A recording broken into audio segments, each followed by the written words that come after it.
What kind of a non-Muslim are you, and what can I do for you? Well, my first question is about the Injil, Sorry, the gospel. So you're a Christian. Oh, okay, so you're a Christian. Okay. Yeah, I'm a Because Christian. I was asking you what kind of a non-Muslim you are, but I got it now. You're a Christian. Okay. So what's your question? Go ahead.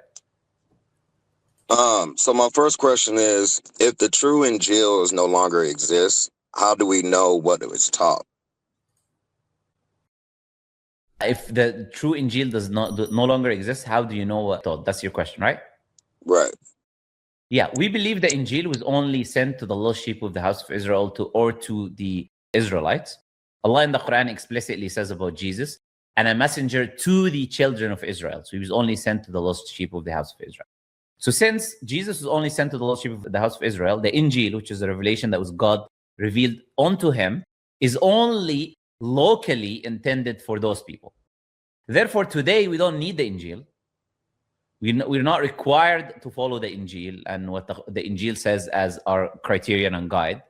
And therefore, whether the Injil is in existence or not in existence, it does not really matter. So what we can know from the Injil is factually true. Some parts that we can know are factually true is that which the Quran confirms, i.e. God confirms, that these parts were in the Injil that Allah revealed to Jesus. So if Allah revealed something specifically to Jesus, as Allah would mention in the Quran, something that is mentioned in the Injil, Allah will say it's in the Injil, so we will know for a fact that this was in the original Injil. However, since we don't need the Injil today, we have the Quran, and the Quran is the criterion, and the Quran is the scripture to be followed, there is no need for the Injil to be left anymore. And the Injil was a test. Torah and the Injil, the people of the Torah and Injil were entrusted to preserve their scriptures. Allah mentions that in the Quran chapter 5. That the rabbis and priests or whatever, they were entrusted to preserve the book as a test, but they corrupted it. So it was intended for those people, local revelation for those people specifically, and then God gave them a test to preserve it. They corrupted it, and Allah sent the criteria in the Quran for everybody to follow today. So hopefully that kind of answers what you're asking. So I know you said that you guys don't, I mean, we're not supposed to follow the Injil, but like, how do we know if it was corrupted if we don't have the, like you guys say, the original Injil for us to critique to see what the gospel is now in the Bible now? Is it the same, or is it been messed with, like you guys say? Like, how do we know for sure that it's been tampered with? I mean, let me ask you this question. Let's take Islam out of the picture completely. Let's assume I am an atheist, okay? Now, my question to you would be the following.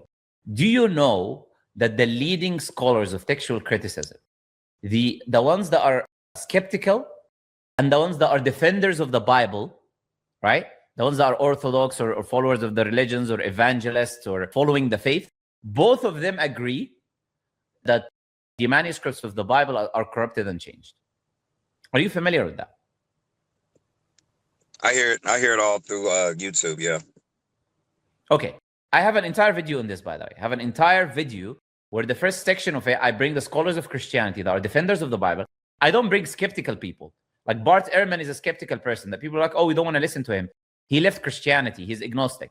So I don't bring him. I bring other people who are Christians, defenders of the Bible. The four leading scholars of defense of biblical textual criticism admit that the Bible is corrupted. So if we have these people are admitting that the Bible is corrupted, and we also have, which I show in my video, church fathers, early writings from church fathers. You have people like Origen of Alexandria in the 2nd century, 3rd century. 2nd century, talking about that corruption is mass spread among the scribes. In the 2nd century, 2nd to 3rd century is telling you this. Let alone today, that there is a mass corruption that is taking place. Are you also aware that there is not a single manuscript from the first 150 years, from the time of Jesus onwards, first 150 years, there's no manuscripts, zero, that are carbon dated to that time? We have nothing. The earliest thing we have from the 2nd century is called the P52, and it is this big, late 2nd century to early 3rd century. Then the earliest full Bible you have is 400 years after Jesus. But the first 150 years, you have nothing. Nothing from the first 150 years from the time of Jesus. So when someone asks us about the corruption of the Bible, I don't think it's a hard thing to do. All you need to do is to go and look at the evidence. Because if the person says something is not corrupted, they're supposed to prove that their book is not corrupted if they make that claim. But there's plenty of proof. There's already plenty of proof from Christians themselves that the Bible is corrupted. So you don't even need to look at the only thing that I can say to that is I like to do my own research, you know, and if Muslims are saying that what the Christians have is corrupted, well, they need to show me what the original says for it to be an actual corrupted situation. You know, if you guys don't have the original Injil, you guys are just going off of he say, she say. Okay, that's just my opinion. You know, no worries. Let's test the logic, right? Let's say you left a well. You left a well after your death. Let's say you have 4 children and you left a well after your death. Okay, you said to divide the inheritance quarter for each child. So everybody will take 25%. 4 children, 25% each. That's what you left in your will. Okay? Then after your death, we have proof. We have camera recordings. We have eyewitness accounts. We have recorded writings that 2 of the children came together and they changed the writings of your will. They said that each of them will take 50% and they excluded the other 2 kids. Okay, so they corrupted the will. Now, after they corrupted the will, because they took the same will you wrote and they changed the writing in it. They changed it from 25 into 50%. Then now the other 2 kids will come and say that this will is corrupted. This will is corrupted. It is not fair. We have proof that these 2 kids have corrupted the will. This 50%, each of them claiming that 50% is for each of them is false. They have corrupted the will. So then the 2 other kids turn around and say, if you can show us that the original will, we don't have the original will anymore. We have the corrupted one, right? They burned the original will. They say, you don't have proof. We're going to take 50% unless you show us the original will. Even though we have recordings, eyewitness accounts, evidence that they corrupted, they'll say, no, it's not corrupted. And unless you show me the original will, you cannot claim that the will was corrupted. Do you think that's logical? And that analogy, that situation, I mean, that's for that situation. We're talking about divine revelation. You see what I'm saying? No, we're talking about D. What we're talking about is if somebody corrupts something and then the original is lost, if I have proof of corruption, I don't need the original present in order for the corruption to be valid. That's the argument I just made. You've agreed with me. In this case, we have corruption because we have proof of the corruption. Even if the original was lost, we have proof that corruption took place. So if we have proof that corruption took place, if somebody burned the original or got rid of the original, it doesn't change the fact that they have changed it because we have proof that they have changed it. I mean, in order to verify if the corruption was made, you would have to have the original. It's kind of like no one out here can give me a counterfeit bill. I know what the real one looks like. Okay, so you agree with me then that in this example, the people who claim that the inheritance should be divided 25 each are wrong, and we should give 50% to the 2 kids that corrupted because the others don't have the original will. You're claiming in order for corruption to be valid, you must have the original thing. If we had the original thing, it wouldn't be corruption then, D. This is common sense, D. If we have the original, nobody's going to say it's corrupted because we have the original. Corruption can only happen if you no longer have the original. Because if you still have the original, everybody's going to point, look, here's the original. We're going to follow the original. But if the original is lost, then we can talk about corruption. Now, I understand what you're saying, but what I'm saying is we're making a claim that, okay, this is corrupted. If we have the original, they can no longer say that this is corrupted because we have the original. You see what I'm saying? Exactly. Right. So do you have the original, D? I believe I do. But Muslims say that we don't have the original well, let me ask you Injil or gospel. We don't have that. But I Sure, want let to me know, ask you a like, how question, would Lee. they know that without giving us I'll what tell you. it actually says in the Injil? If you guys I'll don't tell know you. what it says in the Injil, how can you guys say that the Bible's corrupted in the Injil I'll or tell the you. I'll, gospel? I'll tell you how, and I think you will agree with me. Okay. Jesus preached the Injil, right? All right. Do you agree with that? I agree. Yes. What language did Jesus speak according to the Bible and Christianity? What language did he speak? Arabic, right? No, Aramaic. Aramaic. Aramaic. Okay. Yeah, a sister language of Arabic and Hebrew. They're all Semitic languages, sister languages, very close, very similar. So he spoke Aramaic. He said, Ilai, Ilai lima sabaqtani, in the Bible, for example, which is in Aramaic. My God, why have you forsaken me? He was speaking Aramaic. So Jesus was preaching the gospel in Aramaic. I'm going to ask you this question. Do you have any Aramaic Bible that is written from Jesus? I would have to do research. I'm not sure. Okay, I'll tell you. Are you stating there isn't one? Yeah, you can go do research after. And by the way, like I said, please watch the video I have on my channel that is titled, Is the Bible Corrupted? Just put Muslim Lantern Bible Corrupted. You'll see a long video, like 2 hours, where I talk about the corruption of the Bible. And in the first portion, I bring you evidence, manuscript evidence, Christian scholarship, books written that shows you the manuscripts of the corruption of the Bible, okay? So I bring you the proof. You say you want to do research, you can do that. However, Okay. I'm saying right now, and that Christians agree with the same. There is no gospel that is written in Aramaic original that we have. They all agree. Now I'm going to ask you the second question, because this will be the original. If you say you have the original, it must be in the language of Jesus, because that is the original preaching. Now I'm going to ask you another question. Do you know what is the earliest manuscript written when it comes to carbon dating? When is the earliest manuscript that you have of the full Bible? Now that question, I wouldn't know that. Okay. The first is called the Codex Sinaiticus. You're welcome to go and do your research on that. What is I have heard about that online. I have heard about that one. The Codex Sinaiticus is 400 years after Jesus. It's written in Koine Greek. Okay? And it's written by unknown people. You also can go and check what is the earliest fragment. Fragment means a small piece of paper, not the Bible, just a small piece of paper. The earliest fragment you have is called the P52. It is nearly 200 years after Jesus. This is the earliest writing you have. So for the first 150 years of Christianity, or after Jesus, there is nothing that we have. Zero manuscripts. So how can you then say, D, that you have the original when you literally have nothing from the first 150 years, and when you have nothing in the language of Jesus? Okay. So you're saying that unless we have documentation literally after Jesus goes to heaven, then we don't have the original. Is that what you're trying to say? No, I'm trying to say, you said you had the original, and the original has to be written in the language of Jesus, because this was his original teaching, and the original has to be written either from Jesus himself or directly where he instructs someone to write in his presence. That's what original means. And you don't have either of these two things, so you cannot come and say you have the original. That's the claim I'm making. Oh, there is no original. I see what you're saying.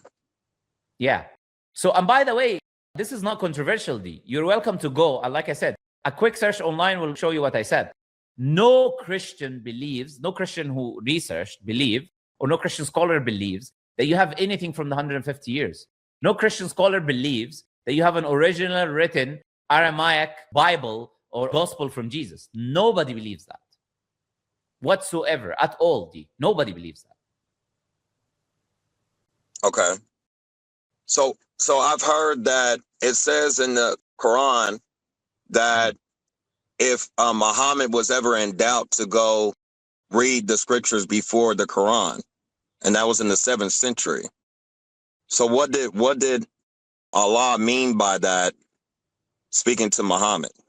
If we can't look at the the 400 years or 200 years of documentation of the Injil, why would Allah say that to Muhammad? Okay, so the verse that you're referring to specifically is in chapter 10 of the Quran, verse 94. And it does not say what you said. No, I'm not speaking it verbatim. I'm just paraphrasing. So what do you think the verse is saying?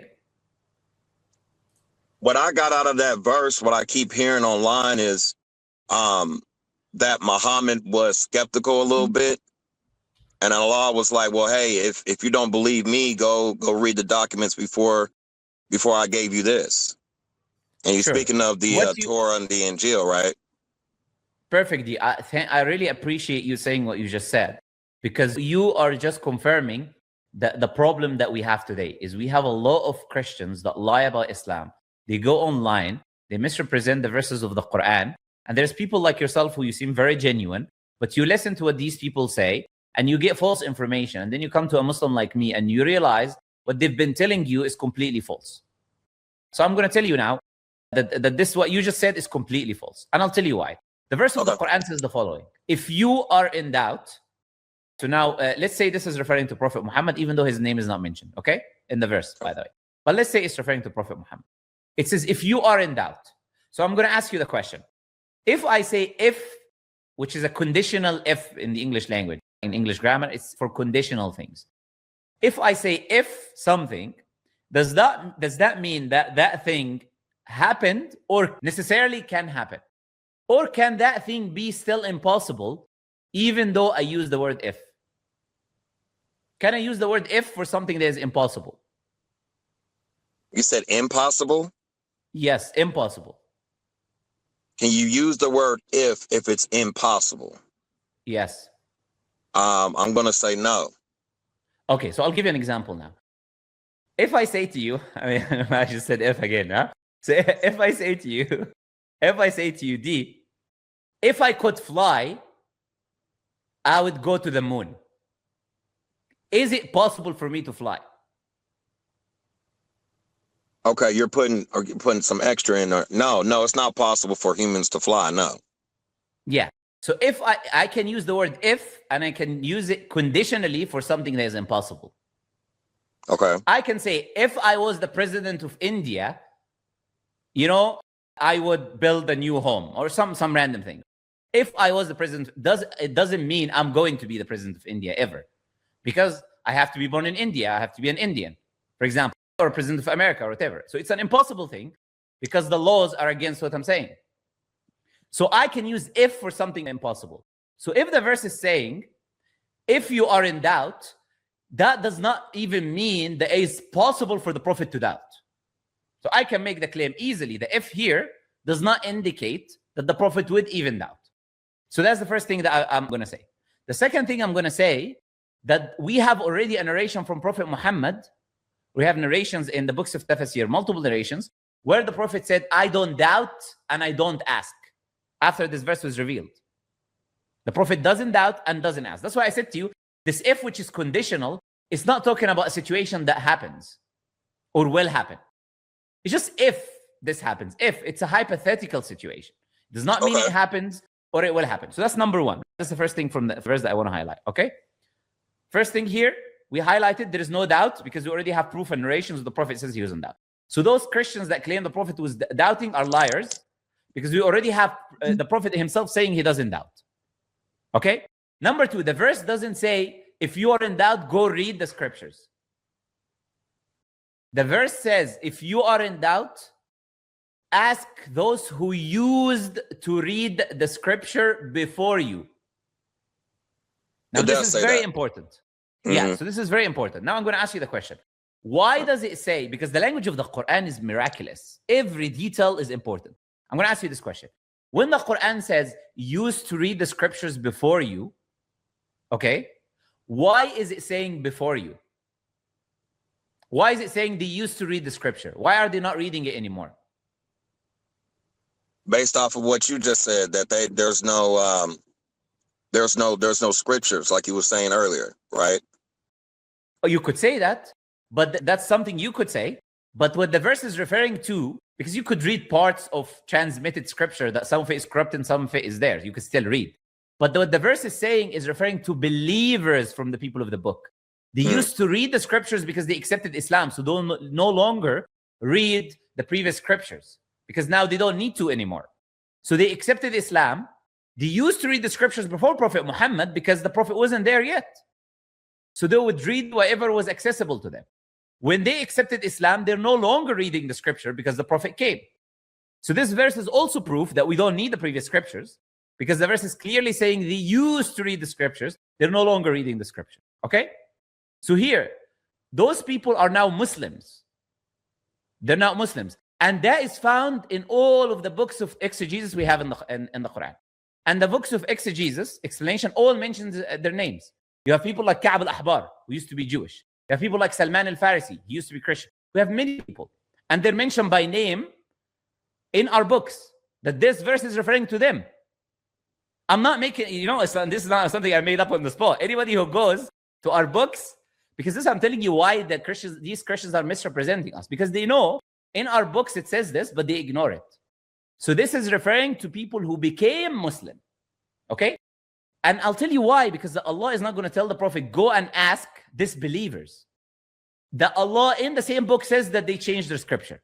How can Allah say they lie about Allah? They change their scripture. And then Allah says, oh Prophet, go ask those liars who changed the scriptures. Allah is not going to do that, of course. But Allah is saying, go ask the believers if you want confirmation about what? About the stories of the previous prophets that we told you, and about the fact that you're mentioned in the previous scriptures. So you're saying what the that, Prophet would ask about. And so you're saying that when he was... Go ahead. Sorry, just to finish it up. Thank you for listening, but just to finish it up. The evidence for that is the context. If you go back to the last few verses talking about the stories of the prophets, and if you open any book of exegesis, it will tell you to ask about his mention, his description in the previous books, and to ask about the knowledge about the prophets, because the Quran confirms that there was prophets sent before Prophet Muhammad, like Moses, like Jesus, like Abraham, like all of these prophets. So those people who accepted Islam and used to be Jewish and Christian, if the prophets goes and asks them, they will confirm, we believed in you because you are mentioned in our scripture. We believe it is true that these stories of these prophets were mentioned in our books. They will confirm that. So this verse here is not general, go ask about everything. No, it's specifically about this point. Okay? Okay. So when Muhammad was receiving this revelation from Allah, in that particular verse that you were quoting, you're stating that when he says go ask those individuals, they were already Muslims while Muhammad was receiving the revelation? Yes. So the Quran came in 23 years. So in the beginning of the message of the Prophet Muhammad, many people accepted Islam. This verse was revealed later on, after those people who were already Muslims. Oh, right? Really? So the verses of the Quran came in 23 years. Different chapters, different verses. It was circumstantial revelation. It was periodic revelation, progressive, that is talking about certain events that happened in the life of the Prophet, stuff like that. So it took 23 years and it finished in the end of the life of Prophet Muhammad. That's why we have Meccan verses that were revealed in Mecca in the first 13 years, and we have Medina verses which was revealed in the last 10 years. And by the way, if you want to, I will read for you right now from the books of exegesis, our scholars saying everything I told you, that the narration about the Prophet doesn't doubt and doesn't ask, that this is in reference to Ka'b al-Ahbar and Muslims and people who used to be Christians and accepted Islam, and that this is about asking about his description in the previous scriptures. I can read it for you right now. If you'd like, I'll open to you our sources and I'll read it. Sure. So let's read now what it says. So Abu Ja'far ibn Jarir Tabari, the person who authored this book, which is, by the way, died over 1,100 years ago or 1,200 years ago, yeah? He's not for 2 years ago. This guy died before any of these Christian apologists even thought about coming in existence, or even their ancestors, okay? He says that Allah speaks that, O Prophet Muhammad, if you are ever in doubt that the children of Israel disagreed about your prophethood before we sent you, because they find you written in their books, and they know you with the description in their books, in the Torah and the Injil. Like Abdullah ibn Salam, the person I told you who accepted Islam. He mentioned him by name there. Like Abdullah ibn Salam. And the people like him, from the people of truthfulness and belief who accepted, people of Iman, people who became belief, not the liars and disbelievers among them. You see how clear it is? He's explicitly telling you this is revealed about the believers like Abdullah Sam, not the disbelievers. Now, if you go in the tafsir here, he will mention change of narration, and they will say, look, they said, i.e. the people who are explaining in the Quran, it is Abdullah ibn Salam. He was from the people of the book, and he believed in the Prophet Muhammad alayhi salatu wasalam. Here's a narration, the other narration I was telling you. He narrates from Sa'id ibn Jubayr. If you are in doubt, he says, لم يشك النبي صلى الله عليه وسلم. The Prophet عليه الصلاة والسلام did not doubt and did not ask. Here's a narration here. Here's a narration. Here's a narration. Another narration. Here's another narration. They're all saying the same thing. From Qatada, here's the same narration. Okay? So what I was telling you is literally mentioned there explicitly in front of everybody. Crystal clear. I'm not a genius that came up with this interpretation. This is there. The thing is, the people who are telling you these things are genuinely disingenuous people. They know that this is not the explanation of the verses. They know that the verses say opposite to what these liars are saying, but they still lie about our books. They still lie about what the Quran and Sunnah say. Does that make sense? So let me ask you this really quick. So Sure. Is Allah stating that what they had at that time was not correct? Like at what Yes. point did it get corrupted? Yes. So I mean that is an issue of debate. At what point did it get corrupted? Because I give you examples, right? I give you an example that we have church fathers as early as the 2nd and 3rd century, like Origen of Alexandria, that talk about scribes corrupting the scripture. We have very early church fathers that talk about corruptions from heretical groups. In the video I told you to watch, in fact, I bring an entire PhD research that is specifically on this topic, where a researcher brings you all the statements from church fathers, early church fathers that talk about early corruption of the scriptures. So this is when it comes to Christianity.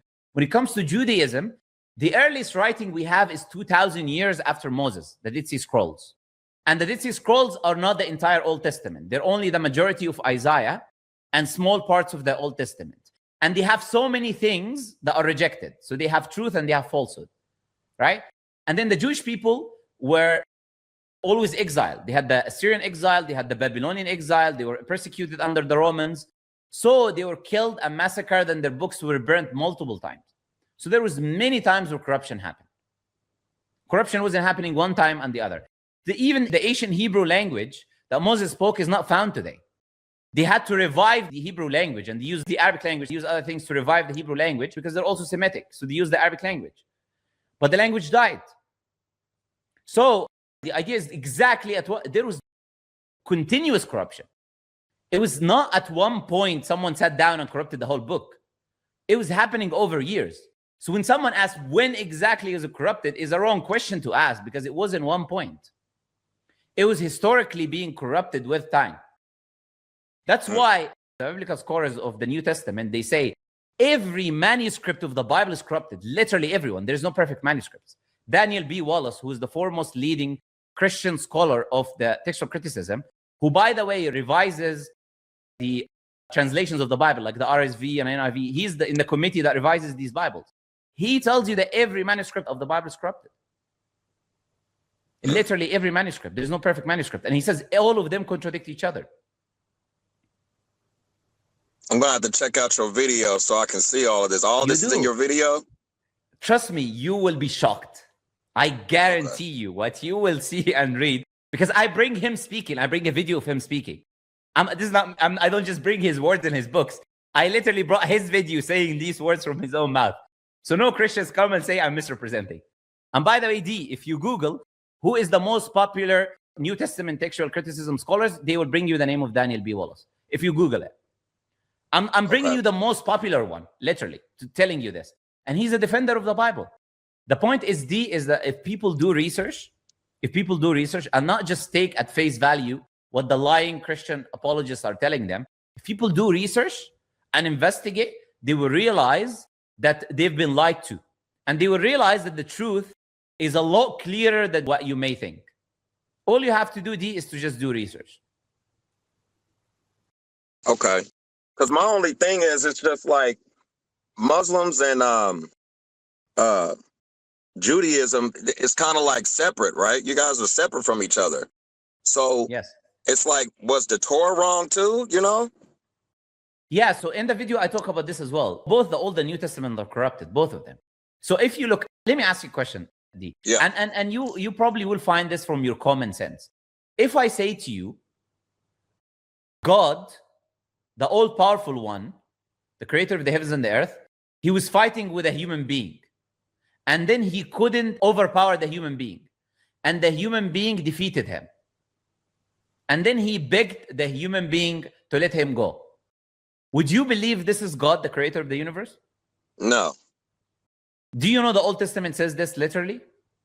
That Jacob wrestled with God and in Genesis, and that God could not overpower him?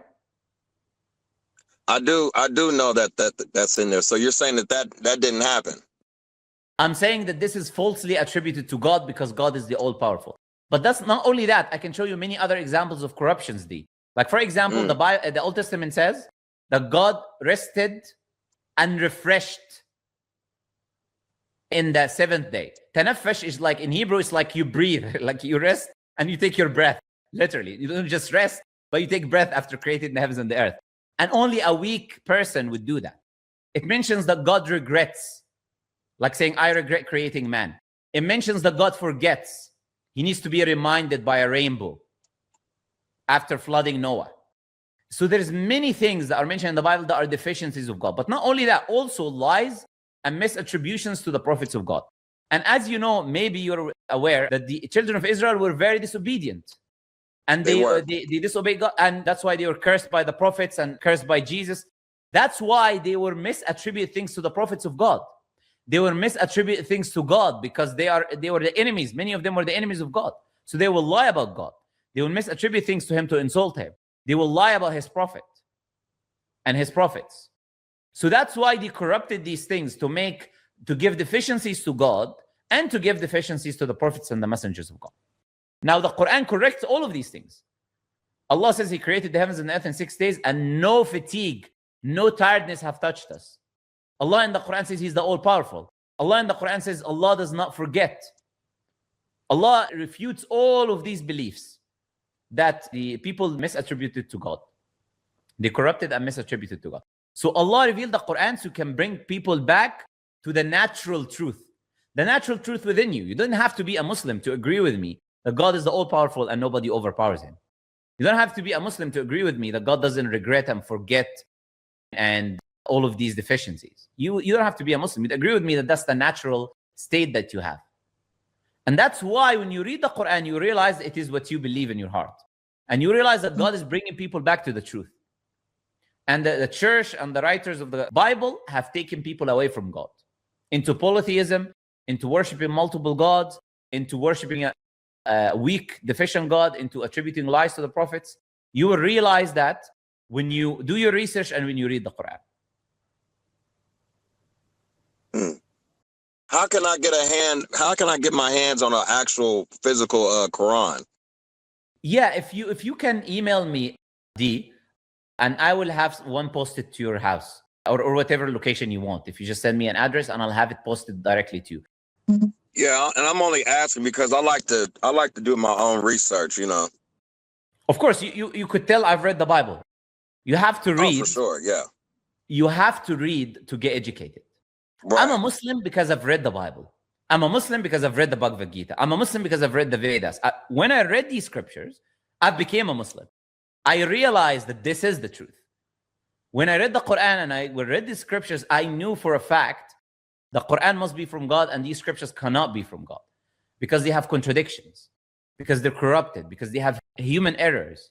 It is impossible for these scriptures to be the true scriptures that come from God. And because they are against your inclination as a human being.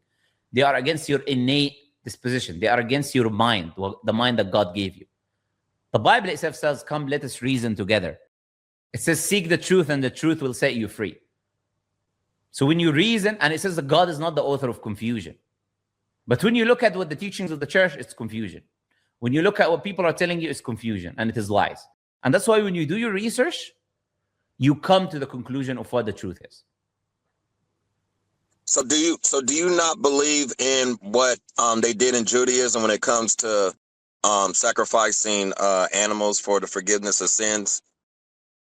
Yeah, we Was that don't have a corrupted? problem with we don't have a problem with sacrificing animals. We have a problem with sacrificing humans, and we have a problem when someone says, because even God in the Old Testament had a problem, he condemned human sacrifice. You know, you had all of these corrupt nations doing human sacrifice, and God condemned them and punished them. But then the Christians say that God himself then sacrificed a human. It makes no sense. But also, that sacrifice wasn't, we have two problems, like I said. Number one, human sacrifice. Number two, for someone to claim it's only sacrifice to get forgiveness. That's not the teachings of God. The Old Testament says you can repent and God can forgive you. The Old Testament also says you can offer flour, for example, or crops or whatever. You can offer other things to get forgiveness. It's not only blood or it's not only animals. But the corruption that happened later on from some Christians is to say it's human sacrifice and to say you have to sacrifice blood or you're not going to get forgiveness. That is a lie. If you read the Old Testament, that was never the teachings. So you can sacrifice for God to reward you. You sacrifice to God, right, as an offering to God, and God can forgive you or can reward you. We don't have a problem with that. This specific idea is not condemned in Islam. Human sacrifice and to claim you only can be forgiven with blood is what we say is false. Interesting. Okay. Do you have any other questions that you would like to ask? No. I would like to come back when I do my research. Of course. You're more. I more than welcome you because I like the people that listen. You know, they speak and I speak and they listen. They're respectful. That's all we ask. We don't need like there's many people who come insult and get disrespectful and angry. They don't let you speak. All we need is like as long as a person is sincere and humble and respectful, everybody is welcome. You can ask any question. As you saw, I let you ask all the questions you want. I didn't even ask you a single question about Christianity because we don't need to. We are confident in Islam. Those other people you see, they'll make a live stream and they will title it Islam is false or something like that. I don't need to do that. I present my own religion. I don't need to attack your religion to show you that my religion is true. So D, email me please so I can send you a Quran, and you're more than welcome to come back. 100% more than welcome to come back. Do your research. Please watch the video. If you couldn't find the video, tell me in the email. I'll send you the link myself and maybe send you other videos if you like on any questions. And once you watch them, you're more than welcome to come back and ask any other questions that you may have. All right. I appreciate you, man. Of course. I appreciate you as well. It was a pleasure talking to you. And hopefully we'll talk again in the future. All right, D? All right. Bye-bye. Thank you. Thank you for your time.